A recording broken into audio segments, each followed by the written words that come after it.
안녕하세요. 사연을 부탁해입니다. 오늘의 사연을 소개하겠습니다.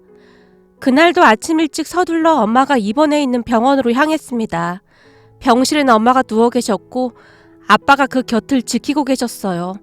그런데 병실에 들어서던 저를 보며 병실 안에 한 할머니가 놀란 표정으로 수근거리기 시작했어요. 아니, 저 집은 도대체 자식이 몇이야?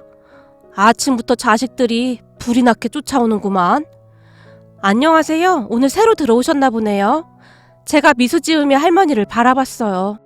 나는 어제 오후에 여기로 병실을 옮겼어요. 근데 내가 진짜 궁금해서 그러는데 도대체 자식이 몇이나 되는 거요? 할머니께서 엄마 아빠를 번갈아 가며 바라봤어요. 네? 우리 자식이 둘입니다. 아빠가 쑥스러운 듯이 웃었어요. 그게 무슨 소리요? 어제 저녁부터 오늘 아침까지 줄줄이 왔다 가더만. 할머니께서 저를 빤히 바라보셨어요. 아, 3명은 우리 조카들입니다.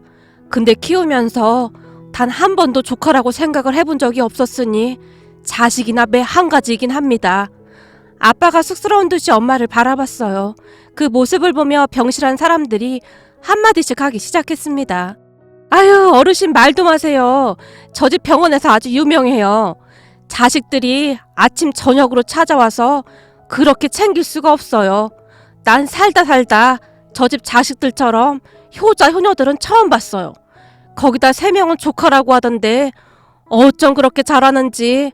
처음 입원한 날 다 큰 어른 5명이 눈물 콧물 빼고 있길래 무슨 큰 병에 걸린 줄 알았더니 허리 디스크라고 하지 뭡니까? 그러게 말입니다. 자식들이 유난도 그런 유난이 없어요. 아침 저녁으로 찾아와서 난리도 아닙니다. 근데 난 진짜 부럽네요. 우리 자식들은 코빼기도 안 비치는데 부모한테 어쩌면 저리도 잘할 수가 있을까요? 거기다 3명은 조카라고 하는데 저게 어떻게 가능할까요? 그렇게 병실 안이 한동안 시끌벅적했습니다. 엄마, 언니 오빠들 오늘도 다녀간 거야? 말도 마라. 바쁘니까 오지 말라고 해도 하루가 멀다 하고 온다. 근데 이건 다 뭐야? 뭐긴 뭐야. 니들 언니 오빠들이 아침 저녁으로 사다 나른 거지. 너무 많이 쌓여서 병실 분들하고 나눠 먹고 있는데도 줄어들지가 않아. 거기다 무슨 케이크 종류가 그렇게 많다냐. 네 큰오빠가 주구장창 케이크만 사다 나르고 있구나. 엄마가 케이크를 보며 고개를 절레절레 흔들었어요. 그거야 엄마가 단 걸 좋아하니까 그런 거지. 거기다 그때 그 시절 우리가 케이크 먹고 싶다고 해서 엄마가 돼지저금통 싹 다 털어서 케이크 사줬었잖아. 아마도 그때 생각이 나서 그럴 거야. 그때 그 시절 우린 케이크 하나도 먹지 못할 만큼 힘들었으니까. 가만히 케이크를 바라보던 제 눈시울이 붉어졌습니다. 그때 그 시절 우린 참 힘들게 살았으니까요. 그때를 되돌아보면 참 아름답기도 했지만 한편으로는 그렇게 짠할 수가 없었어요. 부모님의 말씀에 따르면 두 분이 결혼한 뒤 아빠가 막노동을 해서 벌어온 돈으로 하루하루 힘겹게 사셨다고 했습니다. 그때 당시에는 다들 힘들게 사셨다고 했으니까요. 그렇게 힘겹게 살던 어느 날 이모에게 연락이 왔었다는데요. 네 형부 말로는 여기 일자리가 있다고 하니까 이참에 여기로 이사와. 언제까지 그렇게 살 수는 없는 거잖아. 이모부가 공장에 다니셨는데 제법 괜찮은 곳이었기에 부모님이 급히 이모네 동네로 이사를 갔다고 합니다. 그 뒤 부모님은 그곳에 터를 잡고 사셨고요. 이모와 이모부는 참 좋은 분들이셨기에 항상 우리 부모님을 챙겨주셨다고 합니다. 그렇게 부모님에게는 우리 남매가 태어났고 이모도 3남매를 낳고 잘 살고 있었어요. 아빠 이모부가 일을 하러 가면 엄마와 이모는 집안에서 부업을 하셨는데요. 그때 당시 수출용 가방을 만드는 공장에서 재료를 받아다 집에서 술을 떴는데 코바늘에 긴 실을 꿰서 꽃무늬가 그려진 네모난 판에 알록달록한 구슬로 밤새도록 술을 떴습니다. 그러한 것들을 하시며 조금이라도 살림에 보탬이 되고자 노력하셨어요. 비록 풍족하진 않았지만 나름 행복한 시간들이었습니다. 하지만 그 행복이 오래가지 않았는데요. 어느 날 집에서 멀쩡히 주무시던 이모부가 심장마비로 갑자기 세상을 떠나셨거든요. 아주 오래전의 일이긴 했지만 저는 그때의 기억이 평생토록 잊혀지지가 않습니다. 우리 집과 이모네 집은 위아래였기에 사촌 오빠가 눈물 범벅이 된 채 우리 집으로 뛰어 올라왔거든요. 이모부 빨리. 아빠가. 사촌 오빠는 그 말만을 할 뿐 더 이상 말을 하지도 못했어요. 무슨 일이야? 왜 그래? 엄마 아빠가 놀란 채 사촌 오빠와 함께 뛰쳐나갔고 오빠와 저도 그런 부모님의 뒤를 따라갔습니다. 형님, 눈 좀 떠봐요. 형님! 형부, 정신 좀 차려봐요. 아이고, 병철이 아버지, 정신 좀 차려봐요. 부모님과 이모가 목이 터져라 외쳐대고 있었어요. 그리고 아빠가 이모부를 급히 들쳐업고 뛰기 시작했습니다. 그 뒤를 엄마와 이모가 뛰어가고 있었고요. 그렇게 시간이 얼마나 지났을까요? 엄마가 집으로 돌아오셨는데 엄마의 얼굴에는 핏기가 하나도 없어 보였습니다.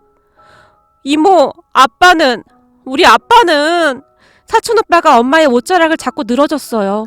그런 사촌 오빠 언니들을 가만히 바라보던 엄마가 셋을 가만히 끌어안고는 오열을 했습니다. 니들은 아무 걱정도 하지 마. 엄마도 있고 이모랑 이모부가 있는데 뭔 걱정이야. 넋이 나갈 대로 나간 엄마가 그 말만을 되풀이하고 있었어요. 이모부는 그렇게 하루아침에 우리 곁을 떠나가셨습니다. 그 뒤에 우리의 생활은 더욱 힘들어질 수밖에 없었습니다. 아빠가 벌어온 돈으로 이모네 가족까지 먹고 살아야 했거든요. 하지만 아빠의 월급이 많지도 않았던지라 생활은 계속 좋지가 못했습니다. 한 번은 일을 하던 아빠까지 다치시는 바람에 한두 달 일을 못하게 된 적이 있었어요. 그 바람에 집안에 쌀까지 떨어지는 일이 생겼습니다. 엄마랑 이모가 부업으로 구슬깨기를 하긴 했지만 아빠가 다치시는 바람에 병원비도 꽤 많이 나갔었거든요. 일을 어쩌면 좋아 그래. 쌀이 똑 떨어졌네. 괜히 우리 때문에 제부랑 너까지 고생이 많다. 내가 죄인이야. 이모가 눈물을 뚝뚝 흘리셨습니다. 언니, 그런 말이 어딨어. 내가 어떻게 해볼 테니까 그런 소리 하지 말고 정신 바짝 차려. 내가 오빠한테 연락 한번 해볼 테니까. 엄마가 이모를 다독였어요. 하지만 외삼촌도 사는 게 녹록지 않았던 모양으로 큰 도움이 되진 못했습니다. 어떡하지? 오빠도 지금 많이 힘들어서 못 도와줄 것 같다고 하네. 그래도 조금이라도 도와준다고 하니까 그걸로 한번 버텨보자고. 그렇게 우리는 하루하루 버텨내고 있었어요. 그러던 어느 날 사촌 오빠가 큰 결심을 한 듯 말을 했습니다. 엄마, 고모한테 한 번만 도와달라고 하면 안 돼? 고모 돈도 많잖아. 이번 한 번만 빌려달라고 하고 나중에 갚으면 되잖아. 니들 고모 얘기는 꺼내지도 마. 니들 아버지 그렇게 됐을 때 부의금도 챙겨간 사람인데 말 다 한 거지. 그리고 내가 얼마 전에 찾아갔었는데 그냥 내쫓아버리더라. 난 그렇다 쳐도 조카들 안쓰러워서 어떻게 그런 짓을 할 수가 있어 그래? 이모가 온몸을 부르르 떨며 목소리를 높이셨어요. 사실 그 동네가 이모부 고향이었기에 근처에 이모부의 여동생이 살고 있었거든요. 하지만 이모부의 여동생은 악독하게 그지없는 그런 사람이었어요. 생김새만 봐도 심술이 덕지덕지 붙어있는 그런 얼굴이었으니까요. 어느 날은 사촌 오빠가 이모 몰래 그 고모를 만나러 갔던 모양입니다. 고모, 쌀이라도 조금만 꺼주시면 안 돼요? 제가 돈 벌어서 다 갚을게요. 제발 부탁드릴게요. 사촌 오빠가 빌다시피 한 모양인데요. 예, 네 아버지 그렇게 되고 나서 니들이랑 나는 남남인 거야. 근데 왜 자꾸 와서 귀찮게 하는 거냐? 나한테 돈이라도 맡겨놨니? 아니 엄마랑 아들이 수시로 와서 나한테 돈을 달래. 나한테 돈 맡겨놨어? 제발 그만 좀 해라. 한 번만 더 찾아오면 나도 가만 안 있을 테니까 그런 줄 알아. 고모라는 사람이 사촌 오빠를 억지로 끌어냈다고 합니다. 내가 나중에 돈 많이 벌어서 저 인간들 가만 안 둘 거야. 집에 돌아온 사촌 오빠가 방에 홀로 앉아서 눈물을 뚝뚝 흘렸어요. 고모라는 사람은 악독하게 그지없었는데요. 사촌 오빠를 쫓아내고는 보란듯이 먹다 남은 밥에 국을 말아서 키우던 강아지에게 밥을 주더랍니다. 사촌 오빠가 얼마나 충격을 받았을지 상상이 되었어요. 내가 더 비참했던 게 뭔 줄 알아? 그 개가 먹던 그 밥이면 우리 가족들도 배가 부르겠지? 그 상황에서 그 생각이 나더라. 집으로 돌아오는데 눈물이 멈추질 않더라고. 사촌 오빠는 그때의 일을 두고두고 말하곤 했습니다. 그렇게 힘든 시간들이 지나가고 아빠가 다시 일을 하기 시작하면서 우리 가족은 그냥저냥 먹고 살 수는 있었어요. 거기다 이모도 여기저기 닥치는 대로 일을 했고 엄마는 집에서 부업을 계속했거든요. 그러던 어느 날 학교가 끝난 뒤 집에 돌아온 사촌 언니가 눈물을 뚝뚝 흘렸어요. 진수가 왜 그래? 무슨 일이야? 엄마가 놀란 채 물었어요. 내 짝꿍 생일 파티에 가고 싶었는데 난 오면 안 된대. 그게 무슨 말이야? 생일 파티? 근데 왜 오지 말래? 몰라. 난 생일 선물 살 돈도 없잖아. 그러니까 오지 말라고 했단 말이야. 거기 가면 케이크도 먹을 수 있다고 했는데 나 케이크 먹고 싶단 말이야. 다른 친구들은 생일 때 케이크도 먹는데 우린 케이크도 못 먹잖아. 사촌 언니가 더 큰 소리로 울기 시작했어요. 아, 우리 진숙이가 케이크 먹고 싶어서 그랬구나. 그럼 이번 진숙이 생일 때는 이모가 케이크 꼭 사줄게. 케이크에 촛불까지 켜고 생일 축하 노래 부르자. 진짜? 근데 케이크 엄청 비싼데 이모가 살 수 있어? 걱정하지 마. 엄마가 활짝 웃으시며 장롱 안에서 뭔가를 꺼내오셨어요. 이거 돼지 저금통이네? 사촌 언니가 엄마를 바라봤어요. 그래, 이모가 잔돈이란 잔돈은 다 모아둔 거야. 이 돼지 잡으면 케이크 정도는 살 수 있을 거야. 그리고 진숙이 생일 몇 달 더 남았으니까 이모가 이 돼지 저금통에 부지런히 저금해서 케이크 꼭 사줄게. 자, 약속. 엄마와 사촌 언니가 손가락을 걸고 약속했어요. 그런데 그 모습을 지켜보던 사촌 오빠가 짜증 섞인 목소리로 소리쳤습니다. 네가 애도 아니고 지금 그까짓 케이크 중요해? 그 케이크 살 돈이면 시장에서 이것저것 사서 다들 배부르게 먹을 수 있는데 너 정신 똑바로 안 차려? 병철아, 괜찮아. 이모도 그 케이크 먹고 싶어서 그래. 요즘 이모부 월급도 올랐고 엄마랑 이모도 열심히 돈 벌고 있잖아. 그러니까 우리도 케이크 한번 먹어보자. 우리 진숙이 덕분에 이모도 케이크 먹어보네. 엄마가 사촌 오빠를 달랬어요. 그렇게 얼마 뒤 사촌 언니의 생일날이 되었고 엄마가 장롱 깊숙이 넣어두었던 돼지 저금통 안에서 돈을 꺼내서는 열심히 세기 시작했어요. 우리 진숙이 생일이니까 진숙이가 먹고 싶은 케이크로 사자. 무슨 케이크 먹고 싶은데? 난 생크림 케이크면 다 돼. 하얀색 크림 올라간 거 그거 있잖아.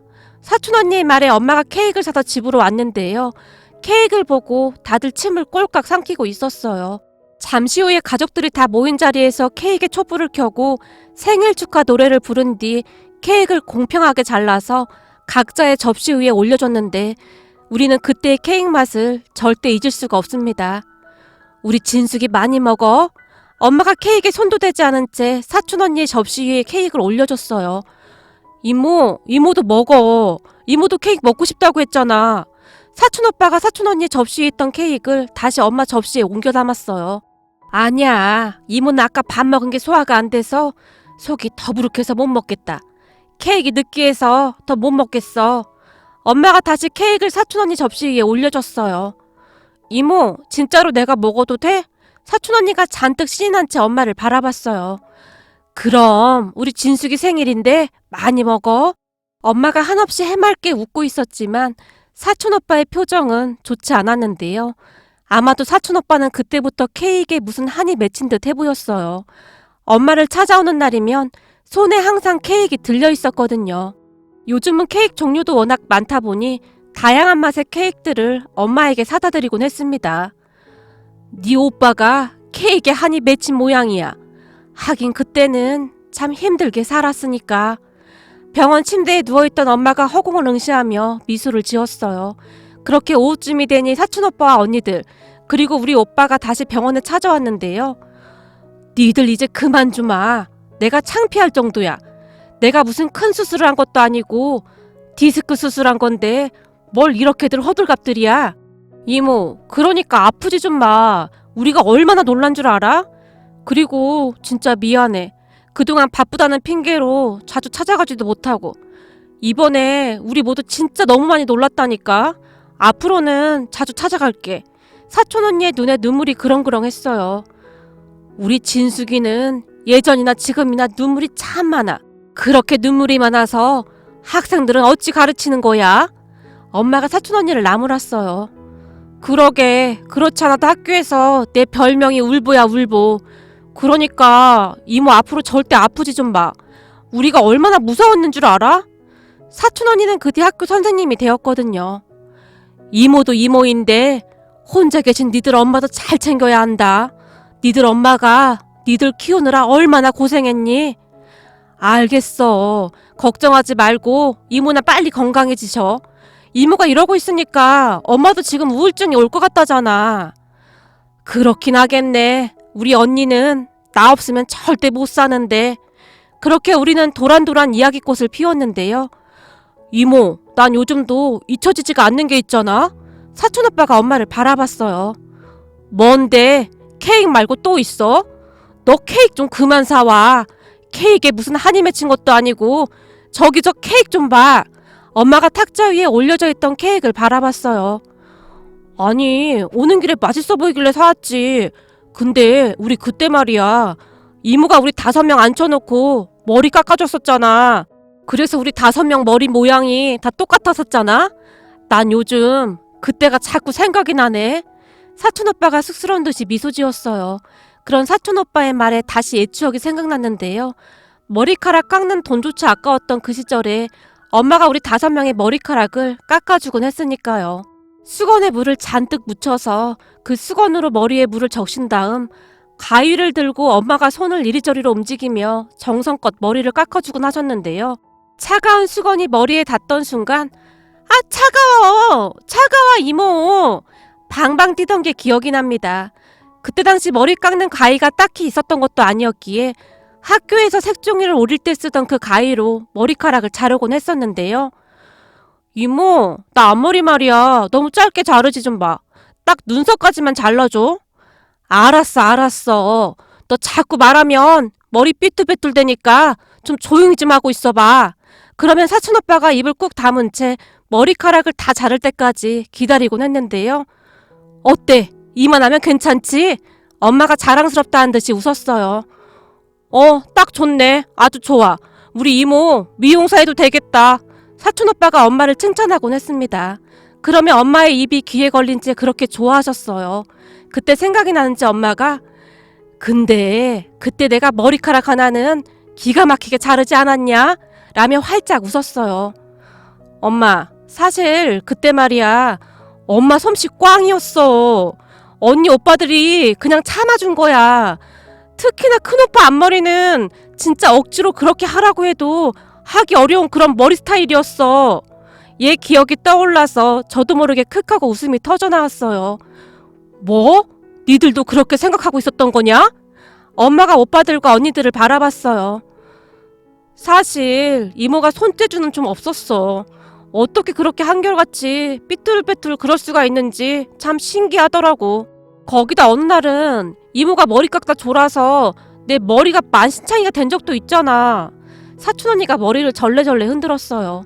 그렇게 우리는 시간 가는 줄 모르고 수다를 떨었습니다. 옛 추억을 생각하다 보면 그 시절이 참 힘들긴 했지만 참 아름다운 추억들이었으니까요. 근데 니들 고모는 그 뒤 어떻게 됐어? 그 많던 땅까지 다 날렸다며? 엄마가 궁금하다는 듯이 사촌오빠를 바라봤어요. 그러게, 그러니까 사람이 심보를 곱게 써야지. 그때 내가 쌀 좀 달라고 찾아갔던 날 마치 나 보란 듯이 걔한테 쌀밥을 주더라고. 근데 그 모습을 사촌형이 옆에서 보면서 키득키득 웃고 있었거든. 그럼 부모 밑에서 자식이 잘 자랐겠어? 능력도 없는데 사업한다고 허세만 부리고 다니다가 다 날려먹은 모양이더라고. 그 많던 재산이 하루아침에 다 사라졌다나 봐. 결국 지금 살던 집도 내놓고 뭐 어디로 이사를 간다 뭐한다 그러더라고. 그렇잖아도 고모가 얼마 전에 나한테 전화를 했더라고. 사촌오빠가 긴 한숨을 내쉬었어요. 뭐? 니들 고모가 너한테 연락을 했어? 그렇다니까. 근데 가만히 들어보니 무슨 다단계로 화장품을 파는 것 같은데 나보고 화장품 좀 사달라고 하더라고. 아니 나한테 전화를 어떻게 할 수가 있어? 나 같았음 절대 못한다 못해. 그러게 말이다. 그때 그렇게 모질게 해놓고는 어떻게 그럴 수가 있는 것인지. 엄마가 놀랍다는 듯이 사촌오빠를 바라봤어요. 근데 더 웃긴 게 뭐냐면 말이야. 그때 우리한테 그렇게 한 걸 전혀 기억을 못하더라고. 어떻게 그럴 수가 있을까? 그거 보면서 알았잖아. 사람은 자기가 기억하고 싶은 것만 딱 기억한다는 걸. 사촌오빠의 말에 따르면 고모라는 사람이 화장품을 사달라고 계속해서 전화를 한 모양인데요. 어느 날은 사촌 오빠가 다시는 전화하지 말라고 했다는데요. 하나뿐이 고모한테 네가 어떻게 그럴 수가 있냐? 세상 떠난 네 아버지가 하늘에서 보고 있는데 네 놈 하는 짓 보면서 통곡하겠다. 어쩜 그렇게 인정머리가 없냐? 라며 막말을 일삼았다고 하네요. 그런 모습을 보며 씁쓸할 수밖에 없었는데요. 사촌오빠 말대로 딱 자신이 기억하고 싶은 것만 기억을 하는 듯 했어요. 너는 딱 거기까지만 하면 돼. 괜히 말다툼 같은 거 하지 말고. 그래도 고모인데 그래서 좋을 거 하나도 없다. 니들 아버지 세상 떠난 뒤로 그냥 남남이 된 거니까 그렇게 살면 되는 거야. 예전 기억들 끌어안고 속상해할 필요도 없고 그냥 남이구나 그러면서 살면 되는 거야. 엄마가 오빠를 다독였어요. 당연하지. 걱정 마. 그 뒤로 연락 안 하고 있으니까. 그 뒤에도 우리 가족은 잘 살고 있습니다. 그리고 사촌오빠는 부모님 집에 갈 때마다 지금도 여전히 케이크를 사가지고 가곤 하는데요. 엄마는 케이크 질리지도 않는지 앉은 자리에서 몇 조각을 드시는지 모르겠습니다. 얼마 전에는 사촌오빠가 앙금 플라워 떡 케이크인가 뭔가를 사가지고 왔던데 케이크 하나 가격이 어마어마하더라고요. 엄마, 케이크 질리지도 않아? 제가 장난스레 물었어요. 질리긴 왜 질려? 우리 병철이가 사온 건데. 엄마는 그 말만 할 뿐이었어요. 케이크를 드시고 있는 엄마 모습을 보며 옛 추억이 떠올라서 마음 한켠이 아려오기도 했는데요.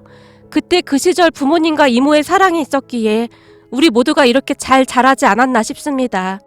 앞으로 우리 가족 오손도손 행복하게 잘 살아가겠습니다. 오늘의 사연은 여기까지였습니다. 즐겁게 보셨다면 구독, 좋아요 부탁드립니다. 고맙습니다.